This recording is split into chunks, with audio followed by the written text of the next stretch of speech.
ये मुद्दा वो है नहीं जो लग रहा है देखने में। ये मुद्दा वो है कि हिंदुस्तान को दारुल इस्लाम बनाने की फिलॉसफी उस समय निकली। मैं आपको बताता हूं कि जिन्ना और माउंटबेटन के बीच में क्या कम्युनिकेशन हुआ। जब आप ट्रांसफर ऑफ पावर का डॉक्यूमेंट पढ़ेंगे ना, तो उस ट्रांसफर ऑफ पावर के डॉक्यूमेंट में जिन्ना और माउंटबेटन का कम्युनिकेशन है।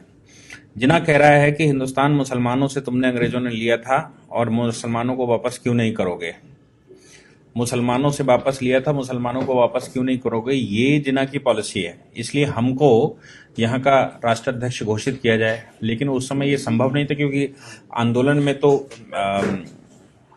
कांग्रेस पार्टिसिपेट कर रही थी, कांग्रेस उसमें मेल रोल पे थी और कांग्रेस लीडरशिप ही अंग्रेज से लड़ रही थी। पूरी उस समय की कांग्रेस लीडरशिप मतलब देश की लीडरशिप। कांग्रेस आज की कांग्रेस से उसको कंपेयर मत करिएगा।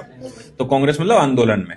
तो अब जिन्ना को कैसे सत्ता ट्रांसफर हो जाएगी, वो कांग्रेस भारी है। तो जिन्ना ने एक प्रस्ताव दिया कि हमको एक छोटी सी जगह हिंदुस्तान के अंदर दे दो जहां से मैं दारुल इस्लाम बना लूंगा। उस पॉलिसी के तहत हिंदुस्तान में इसका बंटवारा हुआ, पाकिस्तान दिया। पाकिस्तान ने कॉन्सिस्टेंटली अपनी पॉलिसी जो शुरू की वो डे वन से यही थी कि हिंदुस्तान को कैसे दारुल इस्लाम बनाना।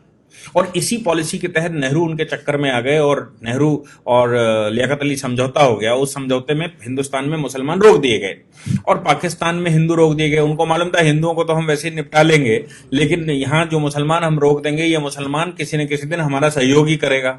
ये उनको उस समय मालूम था। उस पॉलिसी के तहत 1947 में कश्मीर पर उन्होंने अनायासी हमला कर दिया। 1962 में चाइना से हमारा वॉर हुआ, हम थके बड़े बैठे हुए थे। 1965 में बिना किसी कारण के, नेहरू के मरने के बाद जब शास्त्री जी सत्ता में बैठे, तो शास्त्री जी के खिलाफ अपने आप उन्होंने युद्ध कर दिया बिना किसी कारण के। क्योंकि उनको एक कॉन्सिस्टेंट पॉलिसी है कि हिंदुस्तान पर कब्जा कैसे करना है, इसको दारुल इस्लाम कैसे बनाना।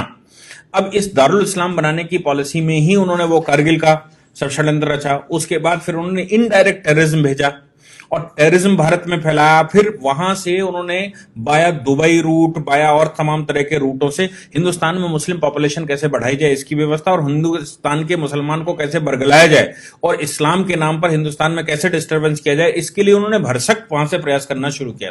हिंदुस्तान में पॉपुलेशन कैसे बढ़े, इसके लिए वहां से इस्लामिक स्कॉलर्स भेजे जिन्होंने भारत में आकर कहा ये तो अल्लाह की देन है और पॉपुलेशन तो अल्लाह देते हैं, ये वही दे रहे हैं, वही खिलाएंगे, ये सब दुनिया भर की बात थी।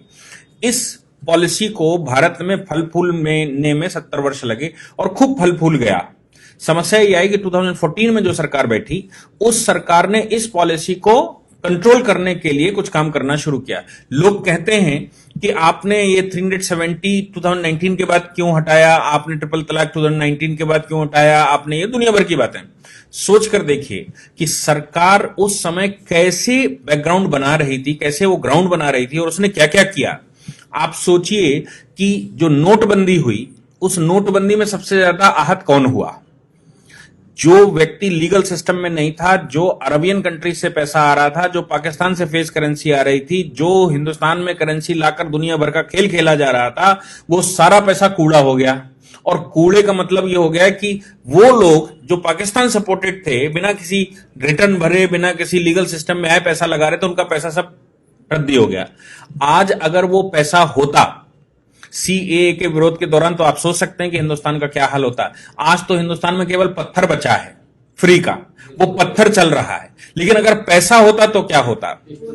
दूसरी उनकी बात जो वो करना चाहते कि हिंदुस्तान में पॉपुलेशन बढ़ाएंगे, दारुल इस्लाम बनाएंगे, गजबाए हिंद लाएंगे, ये सारी बातें जो उनके दिमाग में थी, उन सब पर 2014 के बाद रोक एक एक करके लगनी शुरू हो गई। क्योंकि उन्होंने कहा सब लीगल सिस्टम में आएंगे, नोट भी लीगल सिस्टम में आएगा, व्यापार भी जीएसटी लीगल सिस्टम में आएगा, भारतवर्ष से इंपोर्ट और भारतवर्ष में आने वाला पैसा, आपको याद है 20,000 एनजीओ एक साथ बंद की गई थी। फिर उसके बाद लगातार भारत में जितनी एनजीओ इस तरह के काम करती थी सब पर बैन लगा दिया ताकि विदेशी पैसा ना आए। तो ये पॉलिसी 1947 से जो अडॉप्ट की गई, वो पॉलिसी भारत में फल फूल रही थी। 2014 की सरकार के बाद उसने इन पर सब पर धीरे धीरे एक एक करके बैन लगाना शुरू कर दिया और नतीजा ये निकला कि अब जो दारुल इस्लाम दिमाग में चढ़ा था ना कि इसको दारुल इस्लाम बनाना है, वो तो अब इंप्लीमेंट ही नहीं हो सकता। क्यों? क्योंकि फाइनल स्टेज पर उन्होंने ये और कह दिया कि हम हिंदुस्तान में एनपीआर एक पॉपुलेशन रजिस्टर बनाएंगे, सबका डेटा मेंटेन करेंगे। अब ये जो पाकिस्तान, बांग्लादेश और दुनिया भर से मुसलमान लाया गया था, किसी न किसी साधन से यहां पर रखा गया था, उसने यहां शादी ब्याह कर लिए, 20-20 बच्चे पैदा कर लिए, अब वो सब क्वेश्चन मार्क लग गया। तो जो भी सरकार ने किया उसके लिए उसने बैकग्राउंड तैयार किया पहले 5 साल, और 5 साल के बैकग्राउंड के बाद 2019 में उसने काम करना शुरू किया। तो अब जो भी रिप्रिकेशन हो रहा है, जो भी हिंदुस्तान के अंदर विरोध हो रहा है, उसका मेन कारण है कि आज अगर सरकार पीछे न हटी तो हमारे जो दारुल इस्लाम दिमाग में बैठा हुआ है उसकी पॉलिसी एक एक करके सब फेल हो जाएगी। और अब दारुल इस्लाम बनाने की जो फिलॉसफी है वो इंप्लीमेंट नहीं हो सकती, किसी भी हालत में नहीं हो सकती, क्योंकि जैसे ही आप पॉपुलेशन रजिस्टर बनाएंगे, जैसे सीए के तहत लोगों को लीगल कर देंगे, जैसे ही आप अनऑथराइज कॉलोनी को ऑथराइज कर देंगे, हर कॉलोनी का एक सर्टिफिकेट बना देंगे, हर व्यक्ति का एक आईडी बना देंगे, तो फिर भविष्य में जो भारत को आप इस्लामिक कंट्री बनाना चाहते थे वो इस्लामिक कंट्री भारत अब कैसे बनेगा? क्योंकि इस्लामिक कंट्री नहीं बन सकता, इसलिए आज इसका विरोध करके वो कोशिश कर रहे हैं किसी न किसी तरह से भारत की जो सरकार है, आज की इस सरकार को हिला दिया जाए, ताकि हमारी जो पॉलिसी पिछले 70-75 साल से चल रही थी with the support of Pakistan and Bangladesh, वो पॉलिसी इंप्लीमेंट हो जाए और 10 वर्ष केवल और रुक जाइए। आज के पॉपुलेशन के जो डेटा हैं वो ये कह रहे हैं कि अगले 10 वर्ष के बाद हिंदुस्तान में 50% पॉपुलेशन होगी। हार्वर्ड की रिसर्चें हैं जिसमें उन्होंने कहा हिंदुस्तान को अब कोई रोक नहीं सकता कि वो इस्लामिक कंट्री ना बने। क्यों? क्योंकि इस तरह का जाल बिक चुका है। और जिस समय इस्लामिक कंट्री भारत में 50% से ऊपर आबादी मुसलमान हुई, उस समय सारे देश जो 56 देश मुसलमानों के जो वहां पर हुआ, वही हाल यहां पर भी हो सकता है। इसलिए आज की सरकार अगर उस पर सब पर कंट्रोल लगा रही है, जैसे वो कह रहे हैं कि हम पॉपुलेशन रजिस्टर बनाएंगे, वो कह रहे हैं पॉपुलेशन पर हम बैन लगाएंगे, वो कहते हैं यूनिफॉर्म सिविल कोड लाएंगे, उन्होंने कंटक काटने शुरू कर दिए। 370 एक सेफ मोड था भारतवर्ष में टेररिज्म फैलाने का, 370 हटा दी। भारत में ट्रिपल तलाक के माध्यम से, और भारत में जो निकाह है वो हिंदुओं को निकाह करके लफ्जियात करके हिंदुओं को लाओ, फिर तलाक दे दो और उनको छोड़ दो, फिर दूसरी जो जिनकी शादियां नहीं होती उनसे शादियां करवा दो, उनसे बच्चे पैदा करो, बाद में महिला मरी जाएगी, बच्चे इस्लामिक हो जाएंगे। ये सारी पॉलिसी पर धीरे धीरे करके वो बैन लगता जा रहा। अब आप ट्रिपल तलाक नहीं दे सकते, अब मन भर गया या लड़की ने विरोध कर दिया, मुकदमा लिखवा देगी, तो अब हम चौथी शादी कैसे करेंगे और आगे का शादी का प्रोग्राम कैसे चलेगा, और लड़कियां बरगला कर कैसे लेकर आएंगे, कैसे उनको इस्लामिक बनाएंगे, कैसे उनसे बच्चे पैदा करेंगे, वो सब पर बैन लग रहा है। जो प्रॉपर्टियां हाईवेज पर खरीद कर रखी हैं, जो प्रॉपर्टियां दुनिया भर की खरीद कर रखी हैं, उन प्रॉपर्टियों में भविष्य में लिस्टिंग हो रही है, क्योंकि सब आधार से जुड़ जाएगा। तो आपको यह बताना पड़ेगा आप प्रॉपर्टी कहां से लाए, आप तो पंचर की दुकान खोले हुए थे, आपके पास ये 5 बीघे का हाईवे के किनारे कैसे आ गया? ये पॉलिसी, इसी को ध्यान में रखते हुए वो असम का जो वो कह रहा था ना शरीरुल इमाम, कि असम की नैक हमने पूरी घर कवर कर रखी है, दोनों तरफ हम लोग हैं और वहां से फौज आएगी तो हम उनको जाने नहीं देंगे। इस पॉलिसी के तहत ही हिंदुस्तान के सारे हाईवेज पर मोस्टली 70% मुसलमानों ने परचेज करके रखा है with the support of the Pakistan और by the route of Arabian countries. और अब उन पर क्वेश्चन मार्क लगने वाला है। तो आप जो 70 साल से बनाए बैठे थे कि हमें इसको मुस्लिम शासन लाना है, हमें यहां इस्लामिक शासन लाना है, वो धीरे धीरे करके मिथक टूटेगा तो विरोध होना स्वाभाविक है। इसलिए आज की सरकार का विरोध इस बात का नहीं, क्योंकि सीएए में तो कुछ ऐसा है ही नहीं ना जो विरोध करने लायक हो। विरोध सिर्फ इस बात का है कि आप जो करने वाले हैं, भविष्य में जो कर सकते हैं, उसका जो आपने प्लेटफॉर्म बनाकर रखा है, उस प्लेटफॉर्म को ही हम चरमरा देंगे। और जिस दिन वो प्लेटफॉर्म गिर जाएगा उस दिन हिंदुस्तान को दारुल इस्लाम बनाने से कोई रोक नहीं पाएगा। बाकी पॉपुलेशन थोड़ी सी बचेगी, जैसे पाकिस्तान में 23% बचे थे, कहीं 27% बचे थे, बाकी वो सब खत्म हो गए ना धीरे धीरे करके।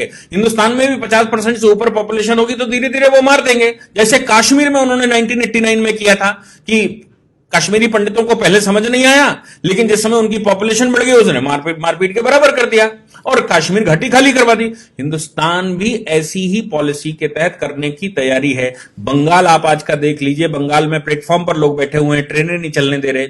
असम की हालत कुछ जगहों की देख लीजिए, जम्मू कश्मीर हम पहले से देख चुके हैं, केरला की हालत देख लीजिए, दिल्ली की हालत देख लीजिए कि दिल्ली में कोई काम नहीं होने दे रहे, पुलिस की गाड़ियां नहीं निकलने दे रहे, सामान्य आदमी का जन सैलाब नहीं निकलने दे रहे, असामान्य गतिविधियां नहीं होने दे रहे।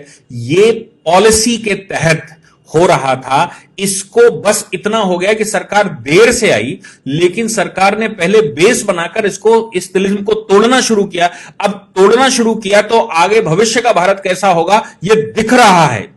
और अगर भविष्य का भारत आज न बना इस सरकार के द्वारा तो हिंदुस्तान समाप्त हो चुका है। जिन्ना की पॉलिसी जिसके तहत उसने पाकिस्तान लिया था और जो उसने कहा था कि एक छोटे से कुनबे को कोने को लेकर हम हिंदुस्तान को पाकिस्तान बना लेंगे, हिंदुस्तान पर शासन ले आएंगे, वो हो चरितार्थ होता दिखाई दे रहा है। अगर आज सरकार को सपोर्ट ना हुआ और आज सरकार ने काम किया, आज अगर रिटेलिएशन ना हुआ, चाहे उसके लिए सरकार को गोलियां चलानी पड़े, चाहे सरकार को कोई एक्टिविटी करनी पड़े, कोई स्टेज आनी पड़े, सीरिया में जैसे आज हो रहा है, करना पड़ा ना, बाद में बम फोड़ने पड़ते हैं ना, बाद में मिसाइलें चलानी पड़ती है ना, तो क्यों नहीं आज चलाते? आज चलाकर आप वो सिचुएशन रोक सकते हैं और आपके पास कोई और दूसरा रास्ता बचेगा नहीं, और अभी नहीं बचा है। आपके पास भविष्य में कोई रास्ता बच नहीं सकता जब तक आप फौजें नहीं लगाएंगे। कश्मीर को आपने कंट्रोल किया क्योंकि वहां पर आपने पैरामिलिट्री फोर्सेस, मिलिट्री फोर्सेस भेजकर आपने अनडाउटेड गोली, बिना किसी भेदभाव के गोली चलाने का आदेश दे दिया है कि अगर कोई भी गड़बड़ करे उसको सीधी गोली मारो, उससे पूछने की जरूरत नहीं। वो अगर आपने आज हिंदुस्तान में ना किया तो हिंदुस्तान 2040 में समाप्त हो चुका है। वर्ल्ड के किसी भी फोरम की रिपोर्ट उठाकर देख लीजिए, सब यही कह रही है। इसलिए यह पॉलिसी है, इस पॉलिसी को ध्यान में रखिए कि वो क्या करना चाहते हैं। ये कोई विरोध जो आप कहते हैं ना, विरोध कर रहे हैं किस बात का, ये कोई विरोध ही नहीं है। ये दारुल इस्लाम बनने से रोकने की प्रक्रिया जो सरकार अपना रही है उसका रिटेलिएशन है। ये सीए का रिटेलिएशन नहीं है, ये सरकार का रिटेलिएशन नहीं, सरकार की वो पॉलिसियां जिनसे भविष्य का भारत तय होगा उसका विरोध है।